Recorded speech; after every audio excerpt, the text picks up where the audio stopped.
you guys might know last year was a really eventful year for Ghana, right? It saw a lot of interesting things and people. A lot of entertainment industry stars came. And the reason why I mention all of the folks from the entertainment industry that came to Ghana and for different things, why that's important is because although a lot of our conversations in this community is about not idolizing celebrities and holding them in such a high light because they're people just like everyone else and they're bound to disappoint, they do help drive action. And people do make decisions a lot of times based on who is going to be somewhere that they're going to be able to see perform, who they could potentially meet, and they get the word out because they have such large following. For instance, me coming to Ghana for the first time happened because I was on Instagram and some of the posts that Ivy Prosper was doing for the year of return and beyond the return, I saw some of those, right? So I saw Diggy Simmons in Ghana, and I mentioned this before. I saw Anthony Anderson, I think it was at the time. I saw Wale in Ghana and a few other people, and I was just wondering, why are all these people in Ghana? And so that was in 2018. So we decided in 2020 that we were going to come. Before we even knew about Beyond the Return or anything pertaining to that, it was because we saw people who weren't Ghanaians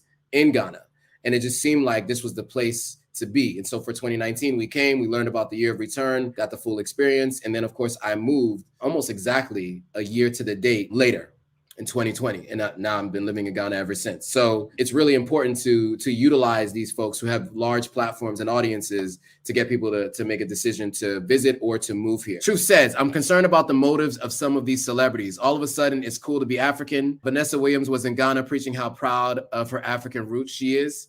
Okay, so Truth seems a little bit skeptical. Here's the thing, motives or not, as long as there's a positive benefit, I'm not really worried, right? Even if it's self-serving for them. I mean, at this point, it is cool to be African, right? I can tell you as someone who started school in 89, 1990, it was not cool to be African. I was called all kinds of things, African booty scratcher, jungle bunny, all these different things, right? And some of those same people, interestingly enough, are people who comment on these videos, people who I knew from school who said those things, who sometimes join the lives and watch.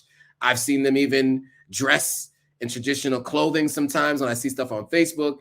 And at the end of the day, you know, it may not have been cool before, but since it is now, I'm not upset at it. You know, as long as it has a positive impact on the continent, I really don't care how people got there. All right, guys, if you like this video, go ahead and hit that subscribe button, hit that notification bell, like, comment, and share it with your friends. All right, see you on the next video.